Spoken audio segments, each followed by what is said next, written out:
مفتی صاحب کے official channel مفتی طارق مسعود speeches کو سبسکرائب کریں۔ حدیث میں آتا ہے کہ حضرت عیسیٰ علیہ الصلاۃ والسلام جب آسمان سے نازل ہوں گے، اب پتہ نہیں اتنی اوپر سے زمین پہ آئیں گے، یہ اسباب کے خلاف ہے نا، یہ بات انسان کے لیے تو ممکن نہیں ہے۔ جب آپ زمین کے خول سے باہر جاتے ہیں آکسیجن ہی ختم ہو جاتی ہے، زندہ رہنا ممکن نہیں ہے، لیکن عیسیٰ علیہ السلام کو اللہ نے اپنی قدرت سے زندہ رکھا ہوا ہے۔ جب قرب قیامت میں دمشق میں عیسیٰ علیہ السلام آئیں گے تو حدیث میں آتا ہے کہ امام مہدی شام میں نماز کے لیے کھڑے ہوئے ہوں گے، عصر کی نماز کے لیے مصلی پہ، مینار ہے اس پہ کون نازل ہوگا؟ حضرت عیسیٰ علیہ السلام۔ تو مینار سے پھر سیڑھیاں لگائی جائیں گی حضرت عیسیٰ کے اترنے کے لیے۔ اب کمال کی بات ہے، اللہ وہاں سے یہاں تک آ گئے، تھوڑا سا تو رہ گیا فاصلہ، چھوڑا یار تم لوگ کی سمجھ میں نہیں آ رہا۔ ابے سوال پیدا ہوتا ہے کہ جب ادھر سے ادھر تک آ گئے تو تھوڑا سا تو رہ گیا ہے نا، اب یہاں سیڑھیاں کیوں لگائی جا رہی ہیں؟ بھائی دنیا کیا ہے؟ دارالاسباب ہے، ادھر سیڑھیوں سے جانا ممکن نہیں تھا، وہ اللہ اپنی قدرت سے ہی لے گیا۔ یہ دنیا دارالاسباب ہے، یہاں پہ کیا لگیں گی؟ سیڑھیاں لگیں گی، وہاں سے نیچے اتریں گے، اتنے بڑے بڑے بال ہوں گے جن سے پانی بہہ رہا ہوگا، کیونکہ حضرت عیسیٰ علیہ السلام کو جب سولی پہ لٹکایا جا رہا تھا اس وقت آپ نے غسل کیا تھا، تو اللہ نے ان کی شکل کا کوئی آدمی کر دیا اور عیسیٰ ابن مریم کو آسمانوں پہ اسی حال میں اٹھا لیا۔ اور قرب قیامت میں جب نازل ہوں گے تو عصابۃ تغزو مع عیسیٰ ابن مریم، نبی نے فرمایا میری اس امت کے لیے جنت کی ضمانت ہے جو عیسیٰ ابن مریم کے ساتھ مل کے جہاد کرے گی۔ حضرت عیسیٰ نے آتے ہی کیا کرنا ہے؟ جہاد کرنا ہے۔ تو اور پھر ایسا جہاد ہوگا اما الاسلام و اما السیف، یا تو اسلام ہے یا تلوار ہے، بیچ کا کوئی راستہ نہیں ہے۔ اور تقاتلون الیہود، سب سے پہلے لڑائی کس سے ہوگی؟ یہود سے ہوگی، عیسیٰ ابن مریم کی، کیونکہ یہود نے آپ کو قتل کرنے کی کوشش کی تھی، تو اللہ تعالیٰ عیسیٰ ابن مریم ہی کے ذریعے ان سے انتقام لیں گے۔ خیر، اب ایسا نہ ہو کل کوئی امام مہدی آ جائے۔ آج کل مارکیٹ میں امام مہدی کے نام پہ منجن ہر تھوڑے دن میں کوئی مہدی۔ میرے والد صاحب ایک واقعہ بتایا کرتے تھے، ہماری محلے کی مسجد میں نا ایک آدمی بہت نیک تھا، عبادت کرتے کرتے نا اس کی کھوپڑی گھوم گئی اوپر سے۔ بعض لوگ بہت زیادہ عبادت کرتے ہیں، دماغ خشک ہو جاتا ہے، خوراک ہوتی نہیں ہے، ہنسی مزاح کی کوئی بات ہی نہیں ہوتی، تو اوپر سے سیٹنگ کیا ہو جاتی ہے؟ آؤٹ۔ تو اس کی سیٹنگ آؤٹ ہو گئی، برا نہیں تھا وہ، میرے والد صاحب کے پاس آیا، کہنے لگا، میرے والد صاحب کو لوگ حافظ صاحب کہتے تھے، حافظ صاحب ایک بات آپ سے کرنا چاہتا ہوں، آپ ذرا نیک آدمی لگ رہے ہیں، صرف آپ سے کروں گا، کسی اور سے نہیں۔ والد صاحب نے کہا کیا؟ کہتے ہیں مجھے نا کچھ الہامات ہو رہے ہیں کہ امام مہدی میں ہی ہوں۔ والد صاحب ہمیں یہ واقعہ سنا رہے تھے، کہتے ہیں کہ میں نے اس سے کہا کہ بس مجھے بتا دیا، میرے علاوہ کسی کو قطعاً نہیں بتانا، ورنہ حالات کا میں ذمہ دار، کوئی بھی پیل دے گا، صحیح ہے نا؟ تو بس یہ مجھے بتا دیا نا، بس یہ ہم دونوں کے راز کی بات ہے اور اللہ کو پتہ ہے، کسی تیسرے کو بتانے کی بالکل بھی ضرورت نہیں ہے۔ پھر والد صاحب نے اس کو بولا بھائی تو تھوڑا سا وظائف نا کم کر دے، تھوڑا سا نارمل لائف میں آ جائے، انسان کا بچہ بن جا، تیری کھوپڑی کیا ہو رہی ہے سیٹنگ اپ۔ تو بہت سے امام مہدی اس چکر میں بنے ہیں، ہوتے نہیں ہیں۔ تو جب امام مہدی نے آنا ہوگا نا تو سب سے پہلی بات یہ کہ وہ مہدی ہونے کا دعویٰ نہیں کریں گے، ان کو لوگ کہیں گے کہ آپ مہدی ہیں، ان میں علامتیں دیکھ کے علماء ان سے خود کہیں گے، سارے پیچھے پڑ جائیں گے کہ آپ مہدی ہو، سمجھتے ہو کہ نہیں سمجھتے ہو؟ تو جو خود سے مہدی ہونے کا دعویٰ کرے وہ تو مہدی ہو ہی نہیں سکتا۔ اور جب امام مہدی ہوں گے تو عیسیٰ ابن مریم نازل ہوں گے، جس کے دور میں عیسیٰ نازل نہیں ہو رہے اس کا مطلب وہ مہدی ہے ہی نہیں۔ تو حدیث میں آتا ہے حضرت مہدی مصلی پہ کھڑے ہوں گے تو حضرت عیسیٰ علیہ السلام آئیں گے تو وہ حضرت مہدی ان کو مصلی پہ آگے کریں گے کہ آپ نماز پڑھائیں، لیکن حضرت عیسیٰ علیہ السلام کس کے حوالے کریں گے مصلی؟ کہ یہ نماز آپ ہی پڑھائیں گے۔ کیوں؟ مجھے اللہ نے نماز پڑھانے کے لیے نہیں، مجھے کس کے لیے بھیجا ہے؟ جہاد کرنے کے لیے بھیجا ہے، میں تلوار لے کے لڑائی کروں گا، یاجوج ماجوج کو قتل کریں گے۔ اب یاجوج ماجوج کہاں ہیں اس کے بارے میں کوئی صحیح بات ہمارے علم میں نہیں ہے۔ ویسے بھی اگر ہمیں پتہ چل جائے کہاں ہیں تو وہ دریافت ہو جائیں گے نا، اور قرآن کہتے ہیں قرب قیامت سے پہلے وہ دریافت بولو نہیں ہو سکتے۔ تو اللہ نے چھپا دیا ہے ان کو، چھپا دیا ہے تو چھپایا ہے اس لیے کہ پہلے نہ پتہ چلے کدھر ہے۔ کچھ لوگ کہتے ہیں یہ چائنیز ہیں، کوئی بھروسہ نہیں ہے ویسے لگتا ہے کہ شاید ہوں، کیونکہ وہ جو ذوالقرنین نے دیوار بنائی تھی نا سیسا پلائی ہوئی اور پہاڑوں کے پیچھے دھکیل دیا تھا اور پھر بڑی تعداد ہو گئی ان کی، حدیث سے پتہ چلتا ہے شاید وہ، لیکن بہرحال کوئی یقینی بات نہیں ہے۔ تو یاجوج ماجوج ایک بڑی طاقتور قوم ہوگی جس کو حضرت ذوالقرنین نے سورہ کہف میں اس کا بھی تذکرہ ہے, پہاڑوں کو بند کر کے ان کو دھکیل دیا, کہیں چھپا دیا ان کو, تو قرب قیامت میں وہ نکلیں گے اور پھر دنیا میں تباہی مچائیں گے. اور پھر ان کو کون قتل کرے گا؟ حضرت عیسیٰ علیہ السلام. تو وہ ابھی نہیں نکلیں گے, جب نکلیں گے تو ان کا ابھی دریافت بھی نہیں ہو سکتے وہ. باقی وہ کچھ کہتے ہیں مریخ میں ہیں, کچھ کہتے ہیں کہاں ہیں, ہمیں نہیں پتہ کہاں ہیں. بہرحال بظاہر تو لگتا ہے زمین میں ہی ہے, کیونکہ ذوالقرنین جو گئے تھے مشرق اور مغرب شمال جنوب کا انہوں نے سفر کیا, اسی زمین میں کیا تھا سفر. تو واللہ اعلم. ہمیں بس اجمالی طور پر ان چیزوں پہ ایمان لانا ضروری ہے. ان کی ڈیٹیل ہمیں بتائی نہیں گئی ہے تو ہمیں ڈیٹیل میں جانے کی اجازت نہیں ہے. باقی قیاس آرائیاں ہوتی ہیں, صحیح بھی ہو سکتی ہیں, غلط بھی ہو سکتی ہیں. اچھا, تو میں یہ عرض کر رہا تھا کہ 309 سال وہ سوئے ہیں. وَنُقَلِّبُهُمْ ذَاتَ الْيَمِينِ وَذَاتَ الشِّمَالِ, اللہ کہتے ہیں ہم ان کو پلٹتے تھے. اب ادھر کو کروٹ لے کے سوچو, اب ادھر. وَكَذَلِكَ بَعَثْنَاهُمْ, 309 سال کے بعد ان کو اللہ نے جگایا. پوری حکومت بدل گئی, پوری حکومت کا تختہ پلٹ گیا. اب جب 309 سال کے بعد اٹھے ہیں تو پیٹ کمر سے چپکا ہوا ہے, ٹھیک ہے نا, بھوک لگ رہی ہے ٹائٹ والی. تو کیا کہتے ہیں, کم لبستم, پہلے آپس میں کہنے لگے ہم کتنا سوئے ہیں, ہم کتنا سوئے. ایک نے کہا لبثنا یومن او بعض یوم, یا تو پورا دن سوئے ہیں, کیونکہ سورج جب ہم سوئے تھے تو یہاں تھا, اب یہاں ہیں, لیکن جب یہاں ہیں تو اس کا مطلب پورا دن تو نہیں سوئے ہم, پورا چکر تو ہو جانا چاہیے تھا نا. مثال کے طور پر وہ سوئے تھے مغرب کے وقت اور آنکھ کھل رہی ہے اشراق کے وقت. اب کنفیوز ہو رہے ہیں نا کہ یار اگر ہم تھوڑا سوئے ہیں تو یہ تو ہمیں لگ رہا ہے بہت زیادہ سوئے ہیں, 24 گھنٹے سے زیادہ تو سو نہیں سکتا کوئی. تو کہنے لگے یا تو ہم پورا ایک دن سوئے ہیں یا شاید اس سے کم سوئے ہیں. کم سونے پر یہ اعتراض ہو رہا ہے کہ نیند تو بڑی شاندار طریقے سے پوری ہوئی ہے, 4-6 گھنٹے میں ایسی ہوتی نہیں ہے. اور اگر زیادہ سوئے ہیں تو سورج جب ہم سوئے تھے وہ یہاں تھا, اب یہاں ہیں, تو یہ تو 24 گھنٹے بھی پورے نہیں ہوئے, کیونکہ ان کا کیا خیال ہے کہ یہ 300 دفعہ پلٹ کے سورج آ چکا ہے. جب کافی دیر ان کی بحث ہوئی تو کہنے لگے ربکم اعلم بکم, اللہ ہی جانتا ہے بھائی کتنا سوئے ہیں, اس بحث سے کوئی فائدہ نہیں ہے, ابھی تو روٹی کی فکر کرو. فبعثوا احدکم بورقکم, یہ سکہ رائج الوقت لے کے جاؤ اور روٹی لے کر آؤ. اب دیکھو یہاں بھی وہ اللہ پہ توکل کر سکتے تھے کہ ہم جا رہے ہیں, پیسے لے جانے کی ضرورت نہیں ہے, ہم نے اللہ کے لیے قربانی دی ہے, کھلائے گا کون ہمیں؟ اللہ. نا بھائی, اللہ نے کہا ہے جتنے اسباب اختیار کر سکتے ہو کرو. تم ایک اجنبی جگہ پہ جا رہے ہو, تمہارے پاس سکے ہونا, پیسے تو لے کے جاؤ. عربوں میں نا جب زمانہ جاہلیت میں حج ہوتا تھا تو دور دور سے جو عرب قبیلے بیت اللہ آتے تھے پیسے نہیں لے کے آتے تھے ساتھ میں, کہتے تھے کہ ہم اللہ کے گھر کی زیارت کے لیے جا رہے ہیں تو کھلائے گا کون ہمیں؟ اللہ, ہم پیسے نہیں لے کے جائیں گے. یہ تو توکل کے خلاف ہے یار, اللہ کے مہمان. وہ مثال ایسے دیتے تھے جیسے آپ اپنی نانی کے جا رہے ہو اور اپنی کھانا ساتھ لے کے جا رہے ہو, تو نانی کو غصہ آئے گا نا, بیٹا میں نے تیری دعوت کی ہے تو کھلاؤں گی کون؟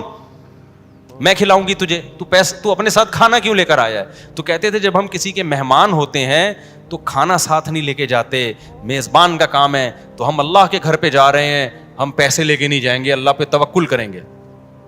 جب پیسے ختم ہوتے نا تو بھیک مانگ رہے, تو بھائی کو اللہ کے نام پہ کوئی کھانا دے دے یار, کوئی تو روٹی دے دے. جب پیسے ختم ہوتے تو کیا کرتے یار, کہیں سے جگاڑ, پھر چوریاں چکاریاں شروع کر دیتے.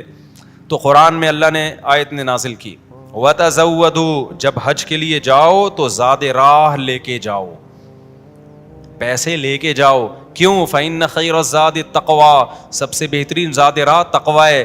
وہ توکل جو تمہیں بھکاری بنا دے, گنہگار, کیونکہ بھکاری پن یہ تقوی کے خلاف ہے. تو پہلے تقوی کی فکر کرو کہ لوگوں کے سامنے ہاتھ نہ پھیلانے پڑے. تو ان کو بتا دیا اللہ نے صحابہ کو کہ توکل کا یہ مطلب نہیں ہے کہ دنیا میں اسباب اختیار نہ کرو, حج پہ جا رہے ہو تو پیسے لے کے جاؤ سارا. تبھی فقہا کہتے ہیں, فقہا نے دین کو خوب سمجھائے کہ حج صرف اس پہ فرض نہیں ہو جاتا کہ آنے جانے کا انتظام ہو جائے, نا, حج اس پہ فرض ہوگا آنے جانے کا انتظام بھی, راستے میں کھانے کا انتظام بھی, اور جتنے دن آپ گھر کی مارکیٹ سے شارٹ رہو گے بیوی بچوں کے کھانے کا بھی انتظام. آپ کا حج کا آ گیا بھائی, آپ نے کہا میرا جہاز کا ٹکٹ بھی ہو گیا, ہوٹل کا کرایہ بھی ہو گیا, کھانے پینے کا انتظام بھی ہو گیا, نکل گئے 40 دن کے لیے. بچے کہہ رہے ہیں ابا مارکیٹ سے کیا ہو گیا شارٹ, ابا ہم کیا کھائیں یہاں پہ؟ تو ابا کہہ رہا ہے بیٹا میرے لیے چونکہ آنے جانے کا پراپر انتظام ہو گیا تھا تو مجھ پہ حج فرض ہو گیا ہے, کیونکہ اللہ نے کہا ہے جس میں استطاعت ہے حج فرض ہے, تو مجھ میں استطاعت تھی حج فرض ہے.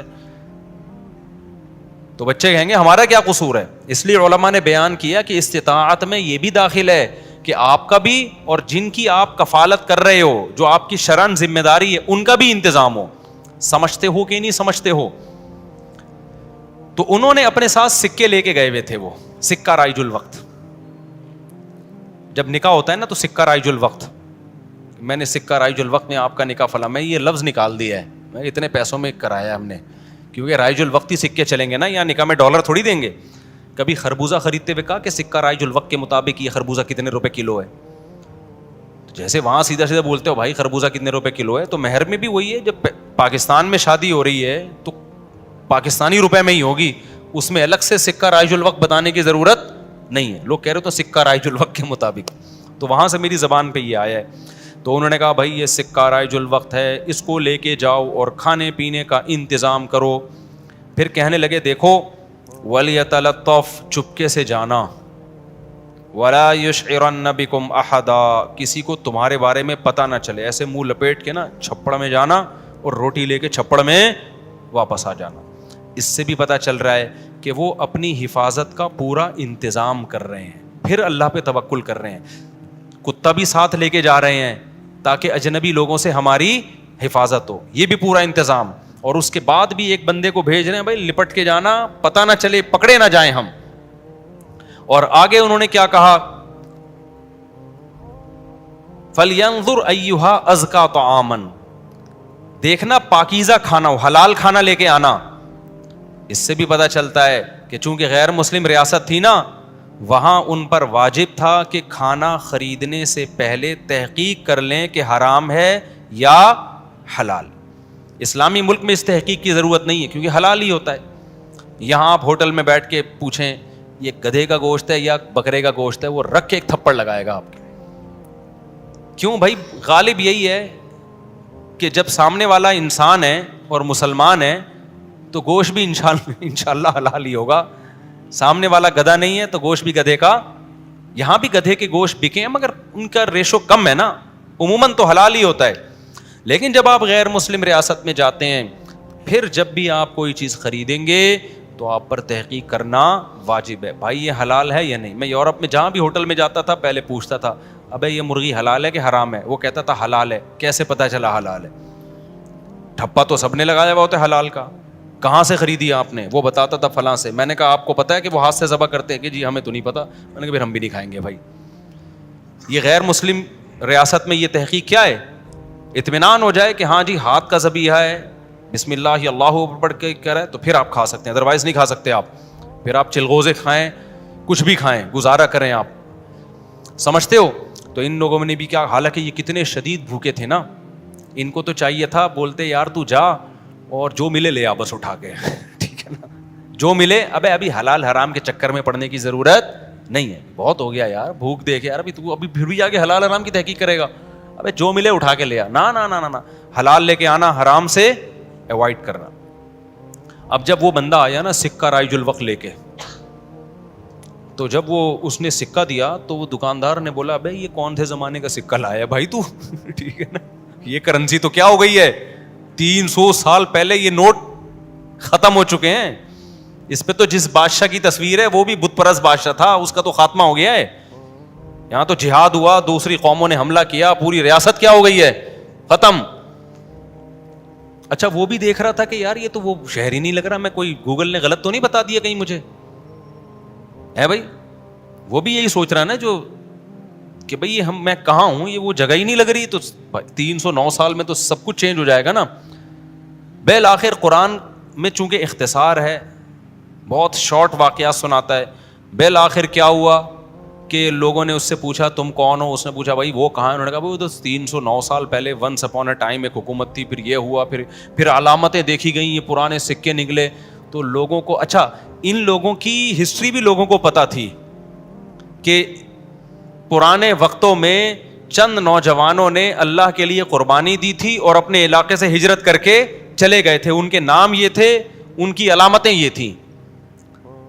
تو اس سے بھی لوگوں کو نا ہسٹری سے پتا چل گیا بھائی یہ کون لوگ ہیں, یہ وہی لوگ ہیں. تو پھر بہرحال جب ہو گیا تو ان کی تو بڑی واہ واہ ہو گئی, یار یہ تو بڑے کرامتی بزرگ ہیں, یہ تو 300 سال سے کہاں سو رہے تھے, غار میں سو رہے تھے. سب نے ان کو بلایا, بھائی ان کا تو بڑا اکرام ہوا. میں اب آگے میں اپنے اسٹائل میں بیان کر رہا ہوں, قرآن میں نہیں لکھا ہوا, جو ہوتا ہے ایسے موقع پہ, بھائی دم کر دیں, ہمارے وہ گنجے کے بال نہیں آ رہے, حضرت اس کے سر پہ دم کر دیں, اس کی شادی نہیں ہو رہی, اس کے لیے دعا کر دیں, اور یہ بچہ مفتی مولوی صاحب میرا بچہ انسان کا بچہ بن جائے. ہم نے جب پیدا کیا تھا اس وقت انسان تھا, لیکن اب جو رپورٹ ہے اس کے مطابق یہی جو شکایتیں آ رہی ہوتی ہیں, کوئی پھونک لگا دیں, کوئی تبلیغ میں نکال دیں, کوئی نصیحت کر دیں, جو بھی ان کا اتنی عزت ہو گئی, اتنی عزت ہو گئی, پھر انہوں نے وہ سب آ گئے, اور ان کی بڑی جو اللہ نے نا ان کی دعا ایسے قبول کی کہ بجائے ہجرت کرنے کے انہی کے وطن کو ان کے لیے سوٹیبل بنا دی. اور بالآخر ایک وقت کے بعد ان کی طبعی موت ہوئی. تو اب لوگوں میں جھگڑا ہو گیا, بھائی ان کی موت واقع ہو گئی ہے, تو یہ چونکہ ایک بڑا تاریخی واقعہ ہوا ہے, تاریخی واقعہ ہوا ہے نا, اس واقعے کو محفوظ رکھنا. ہسٹری تو ہر ایک چاہتا ہے نا محفوظ ہو, اور وہ ہسٹری جس میں کوئی سبق ہو.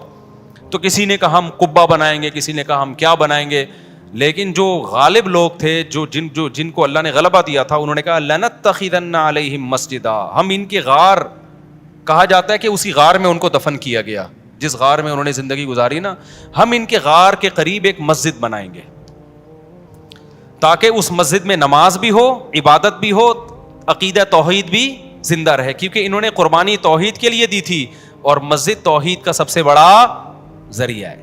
مسجد بتاتی ہے کہ صرف اللہ کو پکارا جائے گا, تو انہوں نے پھر وہاں مسجد بنا دی. تو اب بعض لوگ اس سے کہتے ہیں, اس سے پتہ چلتا ہے مزاروں پہ مسجدیں بنانا جائز ہیں. نا نا نا, اس وقت ان کی قبر کے قریب مسجد بنائی گئی تھی توحید کو زندہ کرنے کے لیے. اب قبروں پہ مسجد بنانے سے توحید کا بیڑا غرق ہوتا ہے, اب شرک اور بت پرستی پھیلتی ہے اس سے. اس لیے علماء کہتے ہیں اب قبرستانوں میں مسجدیں نہیں بنائی جائیں گی. ان کی نیت کچھ اور تھی, آج کچھ اور ہونے لگتا ہے, آج قبروں کو سردہ ہونے لگتا ہے وہاں پہ, اس لیے آج بنا کیا جائے گا اس عمل سے. سمجھتے ہو کہ نہیں سمجھتے؟ تو اس واقعے میں ہمیں کیا سبق ملتا ہے؟ اس واقعے سے ہمیں سبق ملتا ہے کہ جو اللہ کے لیے قربانی دیتا ہے اللہ اس سے غافل نہیں ہوتا, اللہ غیب سے اس کی مدد کرتا ہے.